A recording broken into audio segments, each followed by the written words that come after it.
स्वागत है आपका। मैं Vivek Bindra, founder and CEO बड़ा बिजनेस .com। दुनिया के नंबर 1 एंटरप्रेन्योरशिप यूट्यूब चैनल पे वापस आने के लिए आपको बधाई, शुभकामनाएं और बहुत बहुत धन्यवाद। आपने टॉपिक बिल्कुल ठीक पढ़ा, $0 मार्केटिंग। ऐसा क्या किया जाए कि बिना पैसा खर्च किए क्या मेरे पास कस्टमर आ सकता है? क्या यह संभव है? हाँ, यह संभव है। आप हमारे पास आए हैं, अब तो बिल्कुल संभव है। क्यों संभव है? आज मैं आपको 7 स्ट्रैटेजी दूंगा और अगर आपको अच्छा लगे तो बताइएगा, इसके विषय में और भी वीडियो बनाऊंगा, लेकिन ये वीडियो को एंड तक जरूर देखिए क्योंकि एंड में कुछ खास बातें हैं। सीक्वेंस में चलिएगा, जल्दी एंड पे मत जाइए। आज मैं एक एक करके 7 स्ट्रैटेजी ले रहा हूं। पहला क्या है? Make a world class website at minimum cost. अगर अपने आपको बी फाउंड डोंट फाइंड, सुनिए मेरी बात को, बी फाउंड डोंट फाइंड, इसके बारे में थोड़ा और बोलूंगा मैं भी आपको कि लोग आपको ढूंढ करके आ जाए, आपको लोगों को ना ढूंढना पड़े। यही है मेरा थीम, $0 मार्केटिंग। एक कैसे वो neat and clean home page बनाया जाए जिसका एक सुंदर लगभग व्हाइट बैकग्राउंड का एक बेस कलर हो, जिसमें जब कस्टमर पहुंच जाता है वहां पे तो उसको ढूंढने में, आपको समझने में समय ना लगे। Call to action based website बनाइए, जैसे shop now, call now, learn more, ताकि वेबसाइट पे आकर के वो कुछ करे, कॉल टू एक्शन कुछ करे, उसको कमांड दो, हिडन कमांड दो। सोल्यूशन पे फोकस करो हमेशा वेबसाइट में। क्या होता है? एक्सपीरियंस किलर क्या है? पूरा करियर बिजनेस को बर्बाद कर देने वाला किलर क्या है? अगर आप प्रोडक्ट का इंट्रोडक्शन और प्रोडक्ट के डिस्क्रिप्शन पे वेबसाइट वेस्ट कर देंगे, जिंदगी में कोई कस्टमर आपसे माल नहीं खरीदेगा। प्रोडक्ट का इंट्रोडक्शन और डिस्क्रिप्शन लिमिटेड रखिए, सोल्यूशन मैक्सिमाइज कर दीजिए। फिर सुनिए, आपके प्रोडक्ट के बारे में इंट्रोडक्शन, उसका डिस्क्रिप्शन थोड़ा मिनिमाइज करिए और सोल्यूशन को मैक्सिमाइज करिए। कुछ ऐसा करिए कि सिंगल क्लिक नेविगेशन पे वो आ जाए। जैसे समुद्र में जाके कभी कभी जहाज खो जाता है, इतना दूर दिखता नहीं है, क्षितिज बोलते हैं इसको, शिप लॉस्ट इन होराइजन अंग्रेजी की कहावत है। ऐसा ना लगे, एक ही नेविगेशन बार के अंदर क्लियर, उसको email, chat, product, gallery, visitor के लिए आसान कर दो और वेबसाइट को अपडेट करो नीड बेस्ड। अब आपको ये करने के लिए या तो फुल टाइम रिसोर्स चाहिए या वेंडर चाहिए, लेकिन उसकी भी कॉस्ट को कम करें और स्कोप को मैक्सिमाइज करें। स्कोप मतलब जो आपके लिए काम करके देगा वो, और कम समय में ज्यादा काम करके दे बिना खर्चे के। कैसे किया जाए? हो सकता है आपको टेक्नोलॉजी ना आती हो, डोंट वरी। रूल क्या है? गोल्डन स्टेटमेंट, टेक्नोलॉजी का वेंडर आएगा, टेक्नोलॉजी सिखा के जाएगा। क्या मतलब हुआ? आप जो मेरे इवेंट में आए थे पिछली दफा, आचार्य बालकृष्ण ने आके पब्लिकली क्या समझाया कि मेरा सीक्रेट क्या है? मैं तो गुरुकुल का पढ़ा हूं, मैं तो ब्रह्मचारी था, मुझको तो आता नहीं कुछ भी, मैं तो जीवन ऐसे ही समर्पित कर दिया। शास्त्र पढ़ते पढ़ते मैंने टेक्नोलॉजी कैसे बिल्ड करी, बिजनेस कैसे बिल्ड किया। बस एक काम के लिए 5 वेंडर बुलाता था। पहला वेंडर मुझको कुछ सिखाता था, उसकी कहानी में दूसरे वेंडर को बता के दूसरे वेंडर को ऑब्जेक्शन देता था, वो कोई नई कहानी सुनाता था।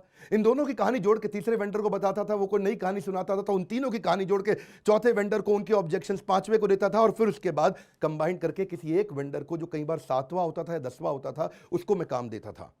क्या अर्थ हुआ? जब वेंडर देखने लगेगा यार ये आदमी एक्सपर्ट हो चुका है, इसको सब कुछ आ चुका है, कई बार आप वेंडर से ज्यादा सीख जाएंगे जब आप बार बार वेंडर बुलाएंगे। जैकमा, आप जानते हैं ना, अलीबाबा, वो क्या आईआईटी या एमआईटी का पढ़ा हुआ था? नहीं, इंग्लिश का ट्रांसलेटर था। जिंदगी भर कहीं उसको नौकरी नहीं मिली, लेकिन बुद्धि क्या थी? कंज्यूमर की रिक्वायरमेंट को समझ के वेंडर को और एम्प्लॉय को समझा देता था, और वही लोग उसको पढ़ाते थे, वही इसको सिखाते थे। इससे जैकमा सीख गया। टेक्नोलॉजी की दुनिया की सबसे बड़ी कंपनीज में से एक, चाइना की अलीबाबा, बनाई कैसे उसने? टेक्नोलॉजी का वेंडर आएगा, टेक्नोलॉजी सिखा के जाएगा। आप एक आम बिजनेसमैन है, आपको घबराहट हो रही, चिंता मत करो, वेंडर आएगा, वेंडर सिखा के जाएगा। ज्यादा वेंडर से मिलने पे आपके पास ऑप्शंस होंगी, आप कम कॉस्ट में कर लोगे, और उसी को हम लोग बोल रहे हैं मिनिमम कॉस्ट या जीरो कॉस्ट पे आप कैसे बढ़ा सकते हैं। 7 स्ट्रैटेजी सुनिएगा। दूसरा point, track the pattern of customers buying behaviour. देखो कि कस्टमर खरीदते वक्त उसको क्या तकलीफें आती थी, उसके पुराने बाइंग बिहेवियर को देखो। देखो वो उसके टच पॉइंट्स क्या हैं, कैसे वो सोशल मीडिया से आपके पास आ रहा है, उस टच पॉइंट को स्टडी करो। उसकी एग्जिस्टिंग बाइंग प्रोसेस में जो गैप्स आए थे, उसको तकलीफें आ रही थी, हो सकता है आपको प्रोडक्ट के अंदर चेंज लाना पड़े जिससे वो तुरंत खरीद ले। $0 मार्केटिंग हो गया आपके लिए। जैसे अगर वो खाना खाने आता है, आपका रेस्टोरेंट है, तो पहले दाल भी ऑर्डर करता था, शाही पनीर भी करता था, मिक्स वेजिटेबल भी करता था, पुलाव भी करता था, पराठा भी करता था, साथ में थोड़ा बहुत डेजर्ट भी करता था, रायता भी करता था, उसका बिल बढ़ जाता था। आपने क्या किया? उसको एक फिक्स थाली बना के दे दी, उसके बाइंग प्रोसेस की तकलीफ को कम कर दिया। पहले बिल आता था 800 रुपया, वो 250 रुपये में खाता है, वो तुरंत आपसे माल लेगा, हर बार लेगा। आपने क्या किया? उसके बाइंग प्रोसेस को देखा कि उसे क्या तकलीफें आ रही थी। हमने भी यही किया। हमारे कस्टमर के बाइंग प्रोसेस में लीडरशिप फनल बड़ा महंगा पड़ता था, 1,28,000 का। वो 6 महीने का प्रोग्राम था, हमने 2 साल का प्रोग्राम कर दिया ताकि कस्टमर लंबे समय तक हमारे टच में रहे। हमने क्या देखा? वो 1,28,000 का था, तो हमने प्रोग्राम को 36,000 और 18,000 कर दिया। स्टूडेंट के लिए 18,000, एंटरप्रेन्योर के लिए 36,000। अब उसके लिए सस्ता पड़ गया। वो उसको लंबे समय तक सपोर्ट और हैंड होल्डिंग मिलता है हमारी सर्विस टीम के साथ में, 2 साल तक सपोर्ट मिलता है। पहले उसको कंटेंट में हम खाली 25 फ्रेमवर्क देते थे, अब उसको 250 देते हैं हम लोग। पहले वो जब हमसे आता था, मिलता था, 6 महीने के बाद वो रिश्ता खत्म हो जाता था। अब रिश्ता लंबे समय तक चलता है। पहले खाली मैं पढ़ाता था, अब बिलियनियर एंटरप्रेन्योर अलग अलग सब्जेक्ट पे पढ़ाते हैं। पहले हम केवल एक बिजनेस की बात करते थे, अब उसमें बिजनेस में और डिटेल में जाते हैं, फाइनेंस भी करते हैं, टेक्नोलॉजी भी करते हैं, HR भी करते हैं, मार्केटिंग भी करते हैं, अलग अलग सब्जेक्ट करते हैं। तो उसके हमने बाइंग प्रोसेस के गैप्स को समझा और वहां से मुझको एक्स्ट्रा पैसा नहीं खर्च करना पड़ा। वो कस्टमर जो आज तक नहीं आया था वो मेरे पास आ गया। सुनो मेरी बात को, जो कस्टमर नहीं जुड़ता था अब वो भी जुड़ गया। इंटरनल स्टेक होल्डर से बात करो, अपनी सेल्स और सर्विस की टीम से बात करो कि कस्टमर को क्या तकलीफें आ रही हैं।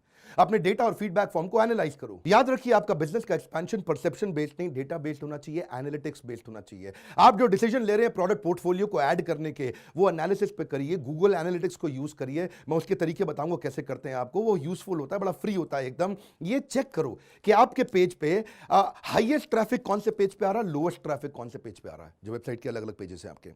चेक करो कि किस कंटेंट पे कस्टमर रिटेन होता है, यानी कि कौन से आर्टिकल को कस्टमर देर तक पढ़ता है आपकी वेबसाइट पे, कौन से पेज को देर तक पढ़ता है आपकी वेबसाइट पे, कहां पे देर तक रुकता है, कहां पे कौन सी सोशल मीडिया को देर तक पूरा वीडियो कंप्लीट देखता है, उसके किस चीज को शेयर कर रहा है, कौन से पेज को शेयर कर रहा है, कौन से वीडियो को शेयर कर रहा है, कौन सी फेसबुक पोस्ट को शेयर कर रहा है, कहां पे कौन सा प्रोडक्ट ज्यादा बिकता है, कौन सा प्रोडक्ट कम बिकता है। ये भी चेक करो कि कहां पे बाउंस रेट ज्यादा है, किधर आपका कस्टमर आपको छोड़ के चला जाता है। ये वीडियो बड़े काम का है, पूरा ध्यान से सुनिए। मैं आपको अपना यूट्यूब का एक्सपीरियंस बताता हूं। यूट्यूब ने मुझको प्रमोट जानते हैं क्यों किया? क्योंकि मेरे वीडियो का एवरेज व्यू ड्यूरेशन ज्यादा था।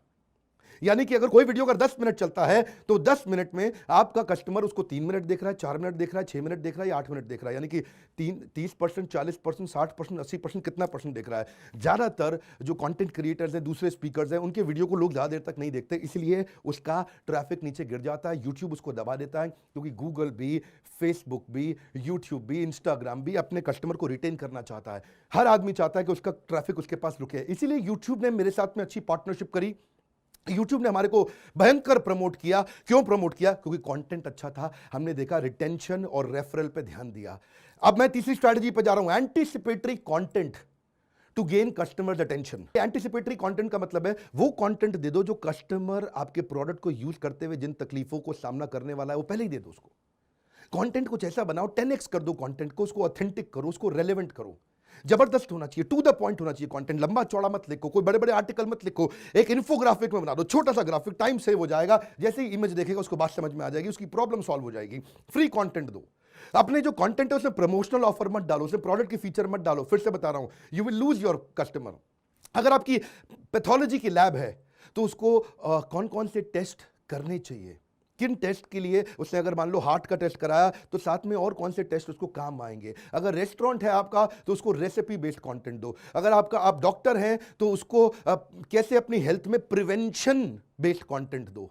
ये कैसे उसकी हेल्थ अच्छी रहेगी। वो मत दो कि भाई तुम आके मेरे से टेस्ट करा लो, 20% डिस्काउंट दे रहा हूं। अरे उससे कस्टमर चला जाता है। अगर आप लॉयर हैं तो उसके अधिकारों के बेस पे कंटेंट उसको बना के दो। अगर आप चार्टर्ड अकाउंटेंट है तो वो टैक्स कहां से सेव करे, उसका कंटेंट, उसकी स्कीम्स का कंटेंट उसको बना करके दो। अपनी सोशल मीडिया की प्रेजेंस को बढ़ाओ।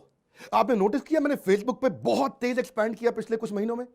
आपको मालूम है, एक ऐसी खबर दे दूं आपको हिल जाएंगे आप, पिछले महीने 14 करोड़ लोगों ने मेरे वीडियो देखे फेसबुक पे। मैं दोबारा बोल देता हूं, बहुत बड़ा नंबर है। हमें विश्वास ही नहीं था कि फेसबुक पे इतना हो सकता है क्या। यूट्यूब के साथ साथ में फेसबुक पे बहुत ज्यादा पॉपुलर हो गया, लोग पुराने वीडियोस भी देखने लगे फेसबुक पे। 14 करोड़ का व्यूअरशिप एक महीने में, लाइफ टाइम नहीं बोल रहा मैं। बड़े बड़े चैनल्स में 14 करोड़ का लाइफ टाइम व्यूअरशिप नहीं होता। कंटेंट सब कुछ है भाई साहब, अच्छा कंटेंट बना के दो, एंटीसिपेटरी कंटेंट दो, पीपल को अलाउ करो कि वो आपके साथ एसोसिएट हो जाएं। चौथा जबरदस्त है, flip your marketing budget from outbound to inbound. क्या अर्थ हुआ?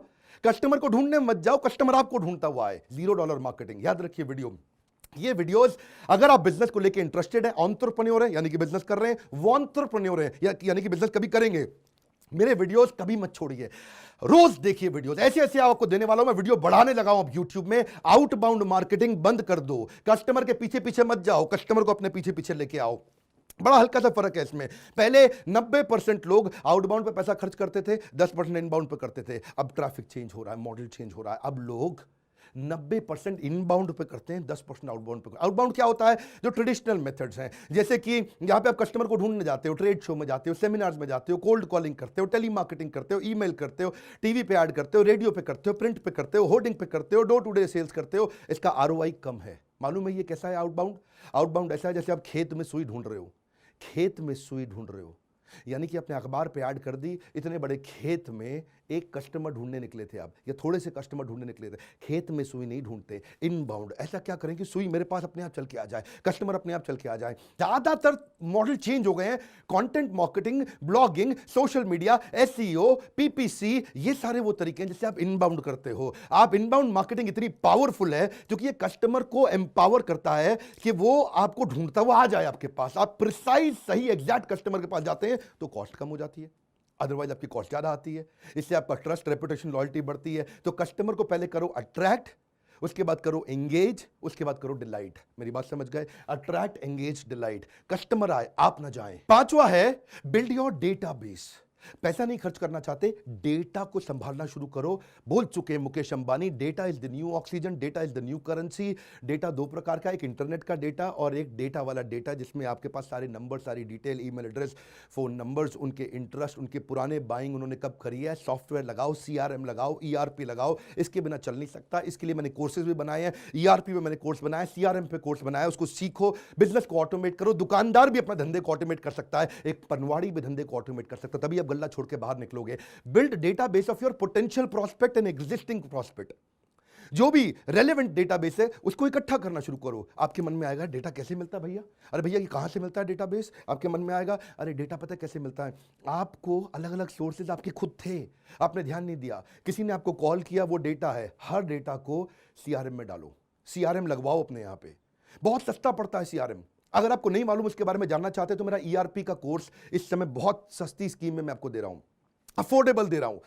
इसको पब्लिकली मैंने अनाउंस नहीं किया था। 36,000 वाला कोर्स नहीं बोल रहा, ईआरपी का छोटा कोर्स बोल रहा हूं कि आप कैसे हर कॉल को, डेटा को रजिस्टर कैसे करो, उसके सारे स्टेप्स, उसकी सारी डिटेल 25-25, 30-30 वीडियोस में बना करके पूरे पूरे कोर्सेज बना करके दिए।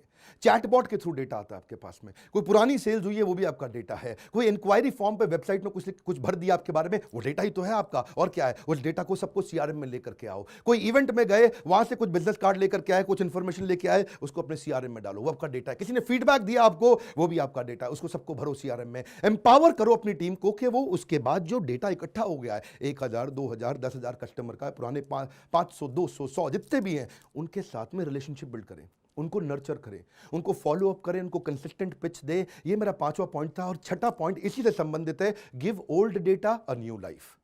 क्या मतलब हुआ? मेरी बात समझो। अब तक जो डेटा इकट्ठा किया है ना, पुराने डेटा को नया जीवन भी देते जाओ, क्योंकि डेटा पुराना होता चला जाएगा। उसको नया जीवन दो। कैसे नया जीवन दोगे? फॉलो अप करो एक एजिंग लीड के साथ। एजिंग लीड मतलब जिसको 6 महीना हो गया, 3 महीना हो गया, 9 महीना हो गया, 1 साल हो गया, ऐसी लीड के साथ में रिलेशनशिप बिल्ड करो। इसका तरीका क्या है? देखिए, एक बात है कि आपको अगर करेक्टली आपने ये कर लिया तो बहुत कॉस्ट इफेक्टिव है, क्योंकि पुराने कस्टमर के साथ धंधा करना 7 गुना सस्ता पड़ता है, नए कस्टमर के साथ धंधा करना 7 गुना महंगा पड़ता है। तो लेकिन इसमें कुछ ऐसी लीड होंगी जो बिल्कुल अनक्वालिफाइड है, इनकम्पैटिबल है, इनकम्प्लीट लीड्स हैं, उस पर समय मत लगाओ। क्या करो, अपने सेल्स पर्सन को थोड़ा समझाओ, उनको थोड़ा बताओ कि कस्टमर को फोन जब करोगे, पुराने डेटा को फोन करोगे तो सेल्स करने के लिए मत करना भैया, सीधा सेल्स करने के लिए नहीं करना। रिलेशनशिप बनाओ उसके साथ में, पुराने डेटा के साथ में। अगर आप उसको कांटेक्ट करते ही उसको फिर से सारी बातें पूछने लगोगे, अरे पिछली बार आपने क्या लिया था, आपने क्या किया था, सीआरएम में पहले इंफॉर्मेशन रखो। कस्टमर को एक ही बात को 4 लोगों से दोबारा करने में वो बहुत चिढ़ जाता है। सो पहले याद रखो कि उसने आपके साथ में कांटेक्ट क्यों लूज किया था, वो क्या कारण था कि वो दोबारा नहीं आया। इस तरह की बातचीत करो, उससे रिलेशनशिप बिल्ड करो। सबसे बड़ा रीजन क्या है जब कस्टमर दोबारा नहीं जुड़ता? क्योंकि आपने पहली फोन पे ही सीधा उसे बोला भाई मेरा माल खरीद लो। ना 40, 20, 40 मतलब क्या हुआ? ये रूल है, समझ लीजिए मेरी बात को। 40, 20, 40, 40% रिलेशनशिप बनाओ, 20% थोड़ा सा माल बेचो उसको, फिर 40% कॉल एंड करने से पहले फिर रिलेशनशिप बनाओ। यानी कि अगर 10 मिनट की कॉल है तो 7-8 मिनट तो रिलेशनशिप बिल्डिंग होना चाहिए, केवल 2 मिनट सेल्स का पिच होना चाहिए, इससे ज्यादा नहीं। मेरा 7वीं स्ट्रैटेजी है स्टोरी टेलिंग फॉर रिकॉल। एक बात याद रखिएगा, जितनी भी बढ़िया एडवर्टीजमेंट थी आज तक, कौन सी आपको याद रह गई? जिसने अपने प्रोडक्ट के बारे में बताया वो याद रह गई, या जिसकी कहानी बड़ी इमोशनल, बड़ी एंगेजिंग और जबरदस्त स्टोरी के माध्यम से आपको बताया, कुछ ऐसा अनएक्सपेक्टेड डिलाइटफुल सरप्राइज दिया जिससे आपके चेहरे पे मुस्कुराहट आई, आपने कहा अरे वाह। स्टोरी कस्टमर को याद रह जाती है। One more time, story customer को याद रह जाती है। एक बार और बोलूंगा ही बोलूंगा, स्टोरी कस्टमर को याद रह जाती है। हर बात में स्टोरी डालो, सेल्स की पिच में स्टोरी डालो, वेबसाइट में छोटी सी एक ऐसी स्टोरी दिखनी चाहिए, आपके वीडियोस में स्टोरी दिखनी चाहिए, सोशल मीडिया के थ्रू स्टोरी दिखनी चाहिए, आपके हर ब्रांड कैंपेन में जिसमें आपका पैसा नहीं लगता, कहानी के थ्रू कम्युनिकेट करो अपने आप को। कस्टमर बनेगा रिपीट कस्टमर, पहले होता है कस्टमर, फिर बनता है रिपीट कस्टमर से बनता है लॉयल कस्टमर बन जाता है प्रमोटर, और प्रमोटर आगे चल के बनता है एडवोकेट। ये बड़े स्ट्रैटेजिक 5 स्टेप्स हैं। कैसे किया जाता है, इसके लिए डिटेल कोर्स चाहिए, डिटेल वीडियो चाहिए, पर मैं आपको शॉर्ट में बता रहा हूं। अपनी मार्केटिंग स्ट्रैटेजी में, पॉडकास्ट में, यूट्यूब में, ब्लॉग्स में, आर्टिकल में कहानी के रूप में बताइए, प्रॉब्लम सॉल्वर बन के दिखाइए। पर कहानी होनी कैसी चाहिए, वो एंटरटेनिंग होनी चाहिए, इमोशनल होनी चाहिए, एजुकेशनल होनी चाहिए। एक ऐसी कहानी बताइए जो कि यूनिवर्सली एक्सेप्टेबल हो, लोग आपके साथ जुड़ना चाहें। एक कम्युनिटी की तारीफ करिए, कम्युनिटी आपको फैला देगा। Maximum people will feel connected through emotional story. ये वो स्टोरी जो आम जिंदगी की जीवन में कनेक्ट बिल्ड करता हो। राहुल गांधी भाई उससे थोड़ी सी गलती कर दी पिछले अपने कैंपेन में। वो क्या बोले, वो कहते हैं राफेल के बारे में बात की। राफेल ये वो स्टोरी है जो आम जिंदगी ने कनेक्ट नहीं किया जिससे। एक सवाल है कि 526 करोड़ रुपए के हवाई जहाज को 1600 करोड़ रुपए में क्यों खरीदा गया? मेरी बात समझिए, मैं राहुल गांधी के खिलाफ नहीं हूं, पर आपको ब्रांड कैंपेन समझा रहा हूं उनका। राहुल गांधी बोलते रहे चौकीदार चोर है, चौकीदार चोर है, लोगों ने माना नहीं। नरेंद्र मोदी भयंकर तरीके से जीत गए 2019 में दोबारा से। हाथ आगे लाइए, मेरी बात पूछिए क्यों हुआ ऐसा? क्योंकि राहुल गांधी की राफेल की स्टोरी आम आदमी को कनेक्ट नहीं कर रही। और जब उससे पिछली बार मोदी जी ने बोला था, उन्होंने क्या बोला? उन्होंने वो सारी स्टोरी दी जो आम आदमी के साथ जुड़ती थी। वो क्या कहते थे? जनता माफ नहीं करेगी। ये एक स्टोरी आम जीवन की बातचीत है। वो क्या बोले? अच्छे दिन आने वाले हैं, एक जबरदस्त स्टोरी। वो क्या बोले? उसके बाद कॉल टू एक्शन दे दिया उन्होंने। वो क्या बोले? अब की बार मोदी सरकार, जबरदस्त स्टोरी है। मैं आपको बताता हूं, ये $0 मार्केटिंग एक छोटा सा वीडियो, अगर आपको अच्छा लगा तो एक वीडियो और देता हूं। फ्री वीडियो देने की तो मैं बहुत कोशिश कर रहा हूं। अब मैं वीडियो यूट्यूब पे बढ़ा रहा हूं, लेकिन अगर आप पूरा $0 मार्केटिंग सीखना चाहते हो, मैं डिजिटल मार्केटिंग नहीं, उससे भी आगे स्टेप पे लेके जा रहा हूं, बिना पैसा खर्च किए कस्टमर कैसे लाया जाए, इसके ऊपर हमने एक पूरा कोर्स बनाया है। शुरू में कोर्स बड़ा महंगा था, 1.5 लाख का था। हमने कहा 75,000 में देते हैं। नहीं, मेरी बात सुनिए, हमने सोचा 75,000 में लोग नहीं खरीदेंगे, 25,000 में अफोर्डेबल बनाते हैं। हमने सोचा 25,000 भी शायद लोग ना दे पाए, और कम करें। अभी बहुत कम किया है, प्राइस नहीं बताऊंगा। इसमें हमने आपको डाउनलोडेबल मटेरियल दिया है, इसमें आपको टूल्स दिए हैं, एसईओ के, गूगल एनालिटिक्स के फ्री टूल्स निकाल के इकट्ठे कर करके आपको दिए हैं। रीडिंग मटेरियल पूरा बना करके आपको हमने दिया है। हर वीडियो पे एक मैसिव एक्शन प्लान दिया है कि करना कैसे है, इसको इंप्लीमेंट कैसे करना है। आपको अगर टीम हायर करनी है या एजेंसी हायर करनी है, इसके बारे में एक्सप्लेन किया कि टीम सस्ती कैसे मिले या एजेंसी सस्ती कैसे मिले, उनके साथ कैसे करें, कैसे आप वेबसाइट को एक लीड जनरेशन मशीन बना सकते हैं, आप पेड कस्टमर बिना पैसा खर्च किए कैसे लेकर के आए, आपकी वेबसाइट किस तरीके से रोज पैसा जनरेट करे, डॉलर जनरेटिंग वेबसाइट कैसे बनाए, आपकी विजिबिलिटी कैसे बढ़े, आपके बिजनेस में प्रमोशन अपने आप कस्टमर ही कैसे करना शुरू कर दे, एक वायरल कंटेंट कैसे बनाए कि आपको पैसा ना लगे लेकिन कस्टमर सारा का सारा आपके साथ फिर से आ जाए, वायरल हो जाए। वायरल कैसे होते हैं? मैंने कभी YouTube पे ₹1 खर्च करके सब्सक्राइबर नहीं लेके आया, सारे सब्सक्राइबर अपने आप मिले हैं, लेकिन इसकी कई सीक्रेट सॉस है, लोगों को पता नहीं है। मैं आपको बताऊंगा, आप हमारे कोर्स के बारे में पता करिए। 2 बातें बताऊंगा, एवरीथिंग अबाउट एंटरप्रेन्योरशिप। एंटरप्रेन्योर के लिए जो पैसा कमाता है उसका 36,000, स्टूडेंट पैसा नहीं कमाता उससे 50% डिस्काउंट, 18,000 रुपए में 2 साल का कोर्स है। इसमें मैंने अपना सब कुछ झोंक दिया है, सब कुछ डाल दिया है। आप बस ये ही खरीद लो, जिंदगी बदलेगी। लेकिन अभी आप नहीं खरीद पा रहे, या आपको कोई स्कीम चाहिए, या आप केवल $0 मार्केटिंग लेना चाहते हैं, आप यही खरीद चुके हैं पहले से ही, उसके बारे में अलग से पता लगाइए। तो चैनल को सब्सक्राइब करो, दूसरों से जरूर कराओ, इसलिए कराओ कि उनको फ्री कंटेंट मिल करके वो भी आगे बढ़ सकते हैं। बेल आइकॉन हिट नहीं करोगे तो वीडियो नहीं मिलेगा। लाइक करके उत्साह बढ़ाओ, तभी और वीडियो लेके आऊंगा। मेरे साथ जुड़े रहने के लिए, वीडियोस को शेयर करते रहने के लिए आप सबका दिल से प्रेम पूर्वक बहुत बहुत धन्यवाद।